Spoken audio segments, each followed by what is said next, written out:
Welcome back to another episode of the Educational AD Podcast. We couldn't do these without the incredible support of our sponsors, and we want to take a moment to say thank you. First, thanks to our diamond sponsor, Varsity Brands, including BSN, Varsity Spirit, and Herff Jones. Varsity Brands, elevating student experiences in sport, spirit, and achievement. We also want to say thank you to our platinum sponsors, including Camp Mobile, where leaders communicate better, Hometown Ticketing, simple and easy online ticketing, Vital Signs, bring student achievements to life, Gipper, sports graphics made incredibly simple, Ephesus Lighting, innovating a brighter future at every level, and Gilman Gear, always a step ahead. Thanks to all of our great sponsors. Welcome back, everyone, to another episode of the Educational AD Podcast. Our guest today is a good friend, Greg Warren. Greg is a certified Master Athletic Administrator, and he's the Director of Health, PE, and Athletics at the New Paltz School District in New Paltz, New York. Greg, welcome to the program. Thanks a lot. Happy to be here. It's always good to visit with you. And again, it's interesting to hear the different responses around the country. But we're going to go ahead and jump right into things. We always like to let our listeners have a chance to get to know our guests. So tell us a little bit about yourself, where you grew up, where you went to school and college, and maybe how your love of sports led to a career in athletics. All right. So I'm from New York State. I grew up in Bainbridge, New York, which is north of Binghamton, New York, if that means anything to you. And I went to high school there, played sports. I played baseball, basketball, golf. I even bowled one year. So I mixed it up. But I went there. From there, I went to college. I was highly interested in basketball coming out of school. I chose to go to Herkimer Community College, which was a very strong national program, and went there for my first 2 years and transferred to State University of New York at Brockport, which is a leader in phys ed. So it was a great opportunity to go to school there. And when I graduated from Brockport, got my first job as a phys ed teacher in Baltimore City Public Schools in Baltimore, Maryland. And that's where I started cutting my teeth, so to speak, professionally. It's always fun to hear the paths that everyone takes. And again, you mentioned Herkimer, our longtime strength coach. He just moved on, but he was from Herkimer. So who knows, you guys may have crossed paths one day. Talk about that transition from teaching and coaching into your first job as an AD. Okay. So I started out at a high school level, Forest Park High School in Baltimore City, again, as phys ed teacher. I got hired. One of the things that helped me to get hired, I should say, was that I agreed to be the varsity swim coach. And, back then you did those things you wanted a job. That's what you did. And I took it. Absolutely. I gave you some of my background. I was a certified lifeguard in WSI, but I was never on a swim team. So I did a lot of studying up my first year there. And it was tough. They had a swimming pool. It wasn't a popular thing, and they weren't able to get it off the ground. I wasn't totally successful myself. I was able to get the team going, and a lot of recruiting and making deals and getting students to come out for it. So, but we did good. My first athletic director, Obie Barnes, who's a good friend and good mentor, he always jokes with me and says that I have the all-time highest winning percentage at Forest Park High School because we lasted one meet and won, and then everybody's like, I've had enough of this swimming. I don't want to do it anymore. But from there, I eventually got a couple years later, well, a year later, I did JV basketball. I was coaching girls varsity volleyball, girls varsity softball, and I got a shot at JV boys basketball. A year later, I got a shot to be the varsity coach, and we shocked the world, so to speak, and won a state championship that Oh year. gosh. So it was thrilling. It was kind of Hoosier-esque because we were the smallest high school in Baltimore City. So we were playing against, we didn't play one school our own size the whole year. And we were playing like, you know, it was a 4-class situation there. And we were 1A where 4A was the highest. And we were playing 4A, 3A schools all year until we got to tournament time. We got to play people our own class. So that was a great, great intro into the coaching. And I continue to coach and teach in Baltimore City. And I mentioned Obie Barnes. He was my first athletic director, and he was always telling me, you're going to be they're going to make you be an AD someday. You're going to be an AD someday. And I was, no, I like coaching. I'm going to keep winning championships, and this is it for me. Well, here I am today. He was right. And he always took the time to show me what was behind his job. Made it a point. And I was interested in it, you know, once I saw how it worked and the stuff that went into it. And he was the first one to really plant the seed there. I had the great opportunity to work for a gentleman named Bob Wade, who's kind of a famous name if you know Bob. Mr. Wade was the longtime coach and AD at Dunbar High School in Baltimore, which produced all those great players, Muggsy Bogues, Reggie Williams, David Wingate, and Reggie Lewis, people like that. Eventually he went on to University of Maryland, was the head coach there, his first African-American head coach in the ACC. And he came back to Baltimore and was he ran the athletic program. So he kind of took an interest in me, which was a positive for me. And eventually I became the athletic director at George Washington Carver Votech High School in Baltimore. And I was there for 5 years as the AD.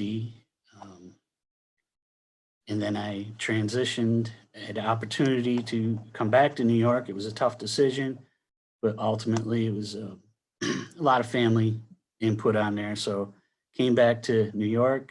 I was actually in the area where I grew up for 9 years. I was an athletic director there, and some of those side titles kind of added. I was a dean of students along with being the athletic director, and chief information officer, where I handled data that went to state ed. So I was doing a little bit of everything. And then I had the opportunity to come here to New Paltz, where I'm just the director of health, phys ed, and athletics. And I'm starting my 4th year here and really enjoying it. You know, you mentioned, some of your career mentors, people that you worked for, and it's so important in our business. Who were some of your mentors growing up? Teachers, coaches, or parents? In addition to the ones that you mentioned, whose voice do you still hear, when you're talking to your own coaches or your own student athletes? Yeah, certainly a couple people there. My high school phys ed teacher and basketball coach, he was an athletic director for a while too. Ed Billy was his name. And he actually convinced me. I was going to go to college and be a business major, and he kind of planted the seed, and I said, you know what, I'm going to give it a shot. And I'm so glad that he did that. And again, he was my coach, so certainly he was very, very good coach in the practice realm and really putting progressions together and stuff. And I still think of things like that when I was coaching. I don't coach anymore, but definitely heard his voice. And I think the biggest one is when I went to college, when I mentioned Herkimer, Jack Alof's He was the basketball coach, and he taught the phys ed classes. Just such a huge mentor in my life, with everything. And he was a very accomplished person. He's in the the JUCO Hall of Fame, won a national championship. I was fortunate enough to have a seat on the end of the bench and watch that, as a student athlete, student there. And he was just a great mentor. He just always had a way of instilling confidence, and that it just sticks with me, every day. He was a huge mentor to me. And I mentioned, of course, my first AD, Obi Barnes, showed me how to really do the job. And Bob Wade was a huge mentor to me. He still is. We still keep in touch. I appreciate you sharing all that. You've had a chance to, be involved with some very successful programs as a coach, obviously winning a state title, working with some, obviously some legendary ADs, and then now what you're doing at New Paltz. What are some things that, in looking at your own program now, what are some things that, your coaches and your department that you feel, boy, we really do a great job with this. We really hit it out of the park. Or maybe what's a new program that you brought in that you're particularly proud of? Well, I would say two things. I think we do a above average job of connecting with students, seeing the big picture. You hear a lot of talk about the whole child and the whole student athlete, and we definitely take that approach and look at the bigger picture. And we want our student athletes to feel, like they're valued, and that we get what's all about them, not just going out and putting a uniform on and playing and making those positive bonds and relationships with them. I think we do a great job with that, and it really helps. And to tie into that, a program that we have a new wellness center, we call it, which is, there's a lot of fitness equipment, and we do yoga and stuff, but it's really made a huge difference with the connection of students, and they just really are more centered and grounded, and of course in good sound mind and body both, which makes a difference. And you see the confidence on the field of play with them. I think we do. Of course, we have great coaches, and I try to empower them to. I don't tell them how to coach. Obviously set up expectations of what I'd like to see, but we support each other, and it's a good thing we have going. It's always good to highlight those programs. We have a lot of young listeners to this podcast, younger ADs, and I think it's important to, share with them the journey that, you and I and others take, with our state association and, with the NIAAA. So, walk us through, how'd you get involved, at the state level, your CMAA and even activities beyond the CMAA? Sure. Again, I started out in Maryland. The first person who I would also call a mentor that really pushed me into getting into the LTIs and the NIAAA and the state association, Masada, there was a gentleman you probably heard of, Ron Belinko. He's a NIAAA Hall of Famer, and Ron really, he was in Baltimore County schools. I was in Baltimore City schools, but still you interacted with people from other districts, and he always encouraged me to get involved and before I was a AD, to start taking like 501 and 502.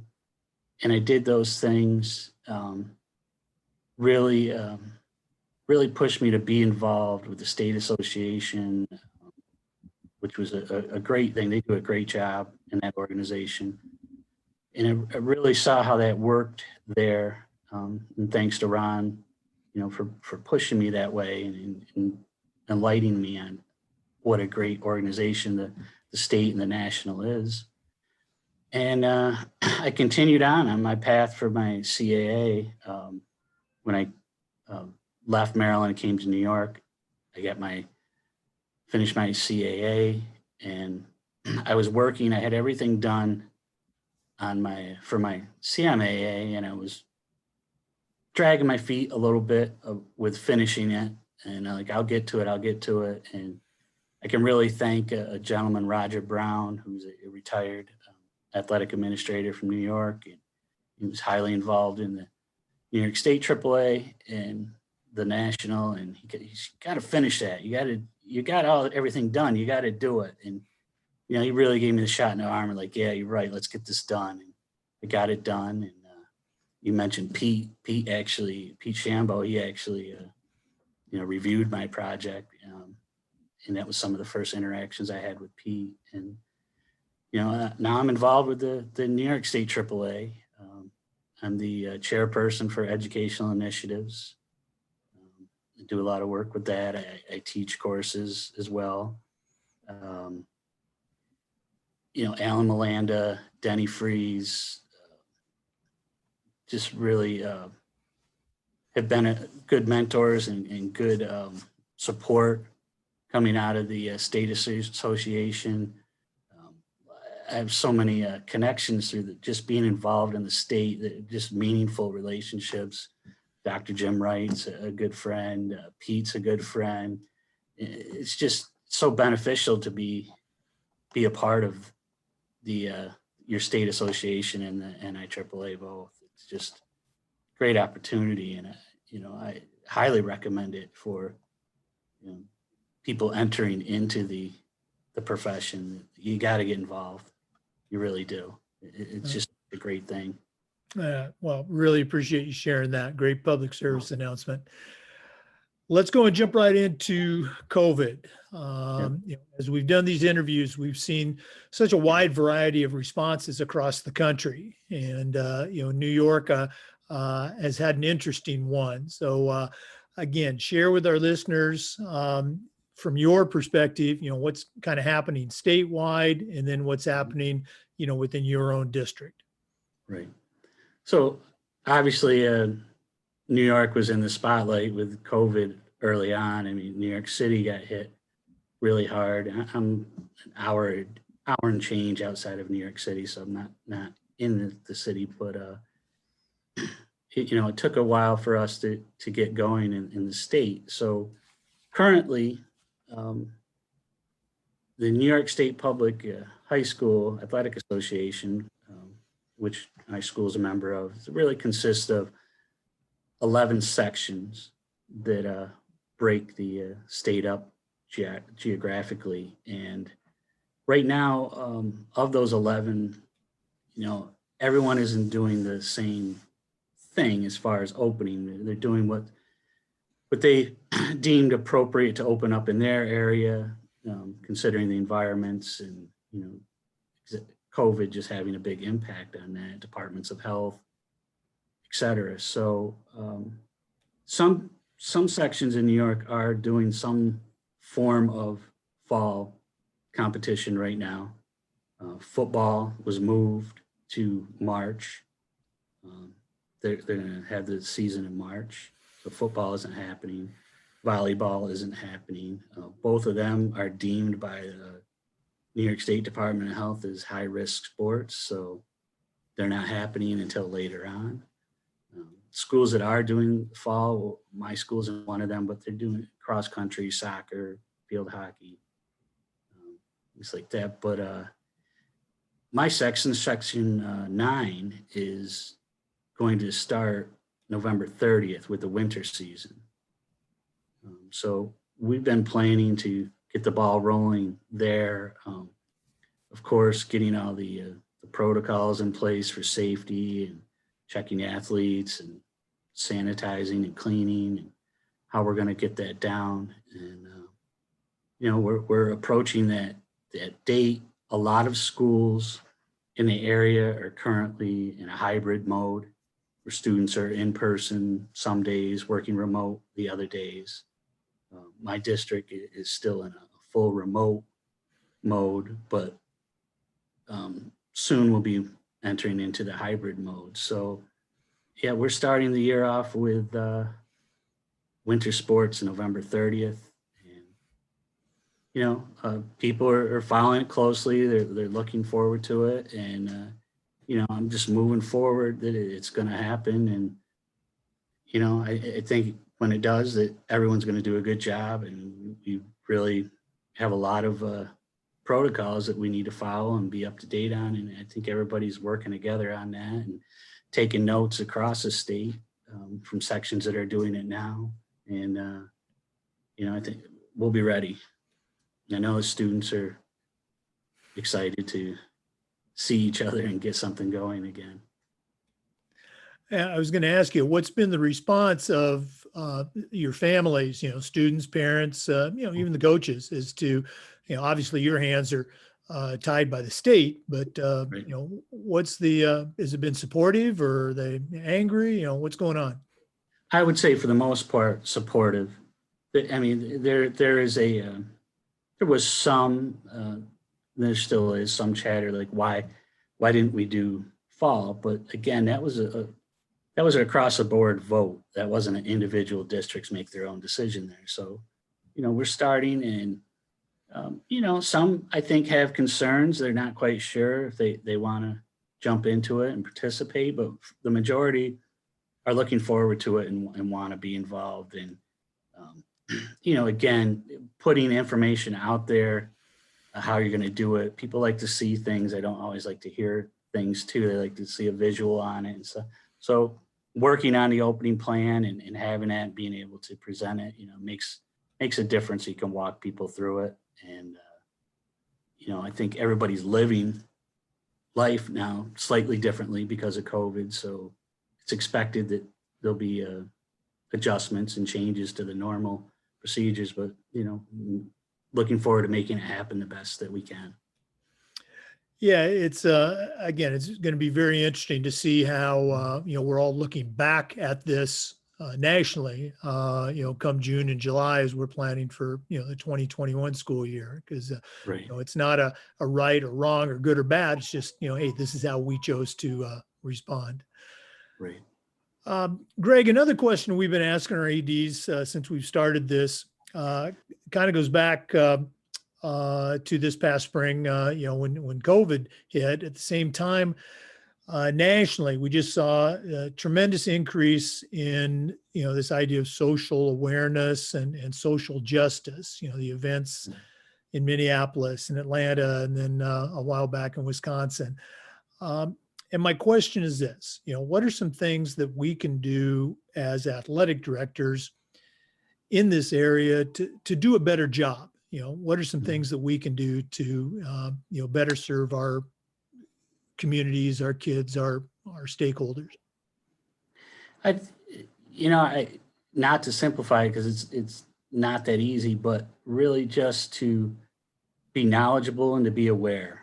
You can't take people for granted, meaning that you need to understand everyone that's involved, that's in your community. Everyone is different. People come from different cultures, different upbringings, different belief systems, and just being able to be aware of that and being able to accept it and accommodate it when necessary, I think is important. And you just can't go through things just like everybody's the same. It's not cookie cutter. I mean, everybody's slightly different, and you need to be cognizant of that and aware of it. I know in the community that I work in New Paltz, it's a very socially aware community, and that's a benefit. That's been a benefit for us in the bigger scheme of things, because before all of this happened, it's been in the spotlight, and positive strides have been made to improve inclusiveness and belonging and the comfort of everyday life for everyone. So again, it's just understanding, being knowledgeable, and being aware You know, everyone's different. I mean, athletics it brings people all over the world into the arena, so to speak. And people come from all different walks of life. And I think athletics is one of the biggest things that does that brings people and cultures together. And we need to know that, and we need to be aware of that. And we need to be welcoming and open. Obviously, there's competition involved with athletics, and it's not a entitlement, and you don't automatically make it onto a team, but there shouldn't be something that prevents you from being on a team or discriminated against for being part of it. So I think that's the biggest thing we can do, is be aware and be welcoming. I appreciate you sharing those views. Well, Greg, it's been great visiting with you, but we're not quite done. We always like to wrap up with what we call the new athletic director's toolbox. And you're certainly an experienced AD. Right now, I'm going to task you with sending out a brand new athletic director on their very first job. But I'm only going to let you put 3 things in their toolbox. What 3 items are going to go in Greg Warren's athletic director toolbox? So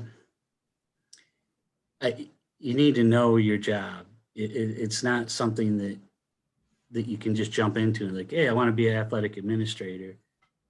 You really need to know your job. So I can give you an example for that. Like you mentioned, I'm a director of health, phys ed, and athletics. So I have all those 3 areas. So you have to be knowledgeable in those 3 areas and what you're doing. And about 5 years ago, I had a teacher, I think he was like a 2nd-year teacher. He reached out to me and said, hey, someone recommended you. I'm thinking about continuing my education and getting into athletic administration. What's the quickest way that I can do that? And I kind of responded back, thank you for, seeking me out and such. And I said, well, here's some schools you could go to that you could get a good education. But the biggest thing is learn your current job first. Whether you're coaching, in this case, it was a phys ed teacher, learn that. If that's what you're going to do and you're going to supervise those people, coaches, phys ed teachers, health teachers, understand it, be good at it yourself and have a good understanding of it before you get in. It's not a fly-by-night thing at all. And you're going to give yourself a prescription for probably failure if you do that. So know your job, be well aware of what you're going to be doing. And you're always going to learn, of course, but be knowledgeable about it. The second thing, we've talked a little bit about it today, Jake. Be involved in your professional organizations. You get involved, join your state association, join the NIAAA, get involved, continue your education. I mean, never stop learning would be the 3rd thing that I would say, but those 2 things, getting involved and never stop learning, kind of go hand in hand. I know we had the opportunity to be in the cohort together, and that was a great opportunity. I've been doing it 18 years as a director, and I'm still looking to learn. And that cohort was a great opportunity through the national to participate in. So I think you can never stop learning. Don't get the job and think that you know everything now and you're the end all and know all of everything. You got to keep learning and stay fresh. And being involved helps you do that. The opportunities are there, the connections you make, the resources of just being able to pick up the phone of a fellow member that you might be in a different part of your state, but are doing something different. You're like, hey, how are you guys doing that? And being able to build those connections through your state association, really, I think that those 3 things would be good things to look at if you're going to get into the field as a new athletic administrator. Oh yeah, absolutely. Great advice. And I'm so glad you mentioned, the cohort. You and I had a chance to be in that first one. And, every month as you were looking at everyone's, responses and posts to the topic they were discussing, I mean, it's just, wow, what a great idea. I'm going to take that and I'm going to use that. And for any AD, those cohorts exist naturally in your own area, your own county, your own district, because, ADs, love to give away stuff. Coaches are, just the opposite. They're trying to hold those secrets Right. close to the vest. But get involved, as you said, get involved, at the state level, but get involved locally too. So thanks for mentioning that. Okay. Absolutely. Well, Greg, again, it's been great visiting with you. Thanks so much for being on the program, and good luck and success as New York starts to reopen here in just a couple of weeks. Thanks, Jake. I appreciate it. Thanks for having me on the show. You're doing a great job with it. I enjoy watching, and it's an honor to be able to participate on it with you. It's good. Thanks. Appreciate you finding time for us. No problem. To our listeners, thanks as always for tuning in. Remember, these interviews are also being posted on the Educational AD YouTube channel. That's FIAAA Educational AD. Thanks again for listening. Come back again for our next one.